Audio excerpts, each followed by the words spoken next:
ఉపన్యాసాలు ఏమంటే బాగా ఇస్తాం మేము, కానీ ఇక్కడ ఏం మాట్లాడాలన్నా మా క్షేత్ర ప్రచారకులకే ఉన్నారు కంట్రోల్ చేయడానికి, అందుకే చాలా జాగ్రత్తగా మాట్లాడాలి. కార్యక్రమ సభాధ్యక్షులు శ్రీనివాస్ గారు మనందరికీ మార్గదర్శనం చేయడానికి విచ్చేసినటువంటి నేటి కార్యక్రమ ప్రధాన వక్త ఆదరణీయ శ్రీ భరత్ కుమార్ జీ, రాష్ట్రీయ స్వయం సేవక్ సంఘ్ క్షేత్ర ప్రచారకులు,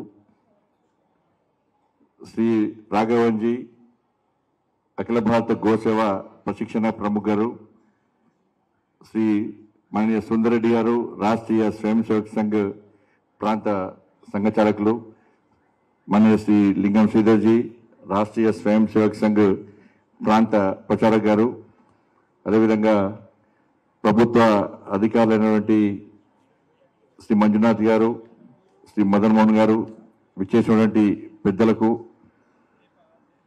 విద్యార్థులందరూ కూడా హృదయపూర్వక నమస్కారాలు. ముందుగా ఈ కార్యక్రమంలో, ఈ పోటీలో, విజ్ఞాన పోటీల్లో విజయం సాధించినటువంటి విద్యార్థులందరూ కూడా అభినందనలు. దానికంటే ముఖ్యంగా ఈ సబ్జెక్ట్ మీద చాలా ఇంట్రెస్ట్ తోని దాదాపు 4 లక్షలకు పైగా దీనిలో పార్టిసిపేట్ కావడం వాళ్ళందరూ కూడా ప్రత్యేకంగా అభినందనలు. ఇది మామూలు కార్యక్రమం కాదు, రాష్ట్ర వ్యాప్తంగా. ఇది ఇంతమంది రఘువంశీ చెప్తున్నారు, ఇది ఓన్లీ తెలంగాణ ప్రాంతంలోనే కాదు, దేశవ్యాప్తంగా కూడా గోసేవ ఆధ్వర్యంలో ఈ కార్యక్రమాన్ని, ఈ పోటీ పరిశీలించడం చాలా సంతోషం. ఈ ప్రస్తుత పరిస్థితులు అవసరం కూడా. ఇది తెలంగాణ రాష్ట్రంలో 1250 స్థలాల్లో 4 లక్షల మందికి పైగా ఇవాళ ఈ కార్యక్రమం, ఈ పోటీల్లో పాల్గొనడం, దానిలో 1800 మందిని ఇవాళ సెలెక్ట్ చేసి వాళ్ళందరికీ కూడా ప్రశంసా పత్రాలు ఇవ్వడం చాలా సంతోషం. అందరూ తెలుసు, పట్టణాలకు, నగరాలకే గతంలో పరిమితమైనటువంటి పరిస్థితి. పాల ప్యాకెట్లు, డబ్బా పాలు, పెరుగు డబ్బాలు ఇవాళ గ్రామాల వరకు పోయినాయి. గతంలో పట్టణాలు దొరుకుతున్నప్పుడు గ్రామాల కూడా దొరుకుతున్నాయి. గ్రామాల వరకు కూడా అవి పాకిపోయినాయి. అవన్నీ కూడా 90% మంది వీటిపైనే ఆధారపడి జీవిస్తుండడం వలన మొత్తం కలుషితం, మన తినే తిండి, తాగే పాలు కలుషితం కావడం వల్ల చివరకు లోపల ఉన్న పిండాన్ని కూడా మనం తినే తిండి వల్ల కలుషితం కావడం వల్ల బయట ప్రపంచాల్లో అడుగుపెట్టిన తర్వాత బతికిన రోజులు టీకాలు, ఇంజక్షన్లు, వ్యాక్సిన్లు, ఎక్స్రేలు, స్కానింగ్లు, బ్లడ్ టెస్టు, యూరిన్ టెస్టు, మందు కొరీలు. ఇక్కడ చూడండి, ఇక్కడ ఇంతమంది పిల్లలు కాక పెద్దలు చాలా మంది ఉన్నారు. ఎవరన్నా నేను రోజు టాబ్లెట్ లేకుండా ఉండగలుగుతున్న ఒక చేతులు ఎత్తారు వాడన్నా. ఇంతే అంటే 90% టాబ్లెట్ వేసుకుంటారు, 90% టాబ్లెట్ వేసుకునే పరిస్థితి. దీనికి కారణం ఇదే పరిస్థితి. భారతీయ సంస్కృతి, సనాతన ధర్మం, మన నిత్య జీవన విధానం విషయంలో మనకు అవగాహన లేకపోవడం, విదేశీ విధానానికి అలవాటు పడడం వలన ఇటువంటి పరిస్థితి అపరిచయం. చూడండి, ఇలా ప్రపంచ దేశాలే గో బేస్డ్ ఆర్గానిక్ ఫార్మింగ్ వైపు ఇలా వాళ్ళు మలుతా ఉన్నారు. ఇది శతాబ్దాల క్రితమే, సంవత్సరాల క్రితమే మనమే ప్రపంచానికి అందించడం, ఆచరించడం, అనుసరించడం, దీని ద్వారా ఫలాలు చూపట్టినాం మనం. కానీ ప్రపంచ దేశాలతో ఆచరిస్తూనే అనుసరిస్తుంది తప్ప మనం దాని పక్క జరిగే పరిస్థితి రావడం, ఇది చాలా బాధాకరమైన విషయం. అంతా కూడా ఎందుకంటే ఇవాళ మనం చూస్తున్నాం, ఇవాళ గో పేడ, ఇవాళ గో పాలు మనకు ఉపయోగపడుతున్నాయి, గో పేడ ఇవాళ నేలకు జీవం పోస్తున్నాయి, గోమూత్రం మన పంట పొలాలకు రక్షణ కల్పిస్తుంది వాళ్ళు. కానీ వాళ్ళ గో పేర, గో సంతతి అంతరించేటువంటి పరిస్థితి, ప్రమాదకర పరిస్థితి ఇవాళ దేశంలో నెలకొన్నదంటే దీని నుంచి ఏ విధంగా మనం కాపాడుకోవాలి మనకు ఆలోచించాల్సిన అవసరం ఉంది. కేవలం తల్లి మనకు మాత్రమే పాలిస్తుంది, తల్లి మనకు మాత్రమే పాలిస్తుంది, కానీ ఆ గోమాత మానవ జాతి మనుగడ కోసం పాలిస్తుంది ఇవాళ. అందుకే గోమాత అంటాం. సమాజంలో తల్లికి ఎంత ప్రాధాన్యత ఇస్తున్నామో అంతకంటే ఎక్కువ ప్రాముఖ్యత మన గోమాతకి ఇస్తున్నాం. దీన్ని ఇవ్వాలందుకే ఏ రకమైన షార్టేజ్. గతంలో సంక్రాంతి పండుగ వస్తే సకినాలు చేసుకుంటాం. ఇప్పుడు సంక్రాంతి పండుగ అయిపోయినా మళ్ళీ సకినాలు దొరికే కావు, మళ్ళీ సంక్రాంతి దాకా దొరికే కాదు. ఇప్పుడు ఎప్పుడు పడితే సూపర్ మార్కెట్ సకినాలు దొరుకుతున్నాయి. సంక్రాంతి పండుగ ప్రాముఖ్యత లేకుండా అయిపోయింది. గతంలో ఇంట్లో ఇల్లు అద్దాలన్నా ఇల్లు అలకాలన్నా ఏం చేయాలి కూడా ఆవు పేడ అవసరం మనకు. అప్పుడు దొరుకుతుండే, సాయంత్రం పోయి ఆవు పేడ తీసుకొచ్చి ఇంట్లో గోడకేస్తే తెల్లారి పిడిక అవుతుండే, దాంతో మనం అన్ని చేసుకునే వాళ్ళం. ఇప్పుడు పిడికలు దొరుకుతలేవు. పిడికలు ఎక్కడ దొరుకుతున్నాయి? ఇప్పుడు సూపర్ మార్కెట్ దొరుకుతున్నాయి పిడికలు. కవర్లో పెట్టి సూపర్ మార్కెట్ పిడికలు అమ్ముతున్నారు, అవి కూడా కెమికల్.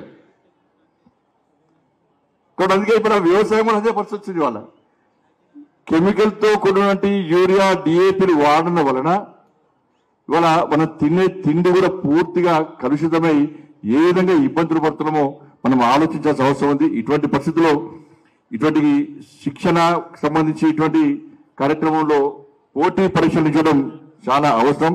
ఎందుకంటే మనకు కూడా భక్తి బాగా వెళ్ళిపోయింది. ఈ మధ్య అర్చకులు ఏం చేస్తారంటే, మీకు ఏమైనా సమస్యలు ఉన్నాయా, మీకు ఏమైనా బాధలు ఉన్నాయా, మీ కష్టాలు మీ బాధలు దూరాలంటే గోదానం చేయండి అంటారు. అంటారా అన్నారా? గోదానం చేయి అంటే ఏం చేస్తామంటే, మనం పైసలు ఎక్కువనే కదా మన దగ్గర, పోయి 10,000 పెట్టి గోవును కొంటాం. మనం మన ఇంట్లో పూజ చేస్తాం, పూజ చేసి ఏం చేస్తాం, తీసుకపోయి రోడ్డు మీద వదిలిపెడతాం. లేకుంటే అటు ఇటు చూస్తాం, మబ్బులు వేస్తాం, గుళ్ళ కట్టేసి చేతులు దుప్పుకుంటాం. ఇది గోదానం.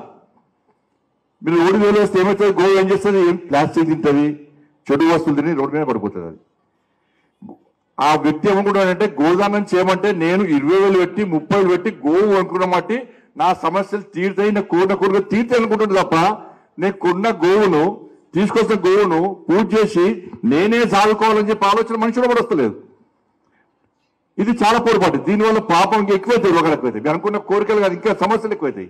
దాన్ని మనం గుర్తించాలి. నేను మనం వీడియో చూసిన వాళ్ళు, ఇది కేవలం ఒక మత విశ్వాసాలకు సంబంధించిన అంశం కాదు. ఇది జరుగుతున్న పరిణామాలు ఆ విధంగా ప్రచారం జరుగుతుంది తప్ప ఒక మతానికి సంబంధించి, ఒక వ్యక్తికి సంబంధించి, ఒక వర్గానికి సంబంధించిన ఇష్యూ కాదు. నేను మన వీడియో చూసిన, నేను ఒక 2 months బ్యాక్ ఒక వీడియోలో ఒక ఇస్లాం సంబంధించిన వ్యక్తి, ఇస్లాం సంబంధించిన మత గురువు గోవును పక్క పెట్టి నమాజ్ చేస్తున్నాడు.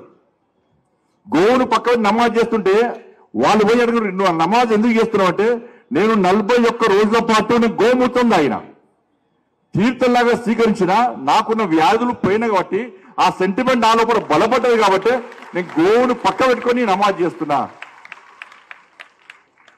ఇవాళ ఈ కార్యక్రమం ముఖ్య ఉద్దేశం అనేది, దీని మతాల పేరుని చూసే ప్రయత్నం చేయకండి, వర్గాల పేరు చూసే ప్రయత్నం చేయకండి. తప్పకుండా రాబోయే రోజుల్లో అన్ని మతాలు పోటీపడి ఈ గో సంతతిని కాపాడుకునే పరిస్థితి తప్పకుండా వస్తుంది. అటువంటి వాతావరణం ఈ ప్రపంచంలో, దేశంలో నిర్మాణం కాబోతుంది వాస్తవం. అది దీన్ని మనం ప్రోత్సహించాల్సిన అవసరం ఉంది. కాబట్టి ఇటువంటి పరిస్థితుల్లో ఇంత మంచి కార్యక్రమాన్ని మనం ఏర్పాటు చేసుకొని, ఈ అవసరం ఇది పాఠ్యాంశాలలో కూడా ఇలా ఆవు